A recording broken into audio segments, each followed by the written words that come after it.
Hey guys, I'm Chad Skinner with Fast Fitness Bootcamp, and today I want to talk to you about eating clean or eating healthy and the right way to do it. Now there's many plans out there, many diets out there that you can choose from. I want to make sure you're off to the right start so you can see the most success with it, lose the most weight, the most inches, or just improve the quality and longevity of your life. So here's my steps to doing that. Eating clean, first step is keeping it balanced. Now what do I mean by balance? As we talked about, if you're following a very restrictive diet that may be extremely low on calories and takes away from your energy and your happiness and quality of life, that's not something that you're going to be able to stick with. So it's really not something you should look for in a plan. Also, something that only targets one particular food group. If it only has protein and doesn't let you eat anything else, or there may be crazy fad diets like a cabbage diet or a Twinkie diet. People actually follow those, but you can imagine they don't stick with it, and it's not going to make you feel good for a long period of time.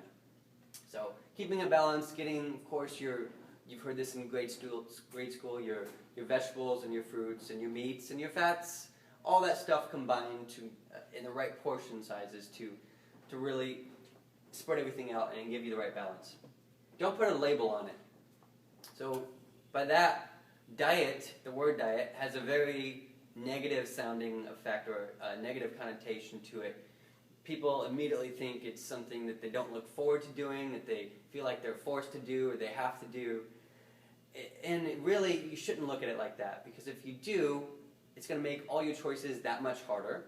And every time you're faced with a little bit of a temptation, you're going to bring up your diet again and how awful it is, this and that. And you're not going to stay with it. Instead, start thinking of making better choices for you and for yourself, more of lifestyle choices with your eating.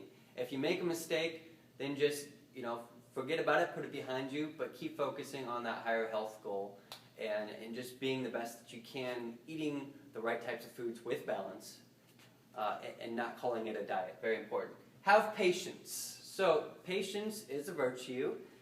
Patience is difficult when you've started to plan a healthy way of eating and you're faced with different temptations, or let's say you've done really well following your diet for the first week and you're proud of yourself, but then you weigh yourself at the end of the week and the scale hasn't changed that much.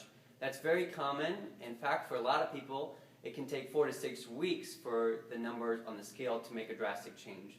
But instead, I encourage you to pay attention to what's happening throughout your body. You may be experiencing more energy for your day-to-day activities, maybe more focused at work. Your stress is going down, your waistline could even be going down, and your clothes fitting differently. So really check into what your body's doing and be patient so you don't get frustrated and give up just because a number on the scale is not where you want it to be within 7 days or even within the first 3 weeks. So give it some time. It's going to work for you if you follow these 4 steps. Have a plan. Okay, probably one of the most important things to help keep all these constructed well together and working is having something that you can follow. And it may be a 30-day plan that can definitely work for you, or a 2-week plan you can follow with a grocery list, and you go to the store, you shop for that. As long as you're following up and cooking it, then you're doing great. You can also, if that's more than a step that you're wanting to take, you could also step back and start with MyFitnessPal. That's a good way to get into it and start recording the foods that you're eating, how much you're eating, and what times you're eating. What we do as personal trainers at Fast Fitness is we look at our clients' food journal or MyFitnessPal just to see where they're at and make some switches up that can really boost their metabolism and get them better results quicker. But having maybe a checklist, checking off the calendar on days that you've eaten really well or days that you follow the plan that you chose for yourself, all very important. Buddy accountability, working with a trainer, they can help set up a plan for you. All these things are tremendous, and I highly recommend that you start with a well-balanced approach and follow these four things to eating clean and enjoying it and making it a lifestyle. So I hope this was helpful. I'm Chad Skinner. Have a great day.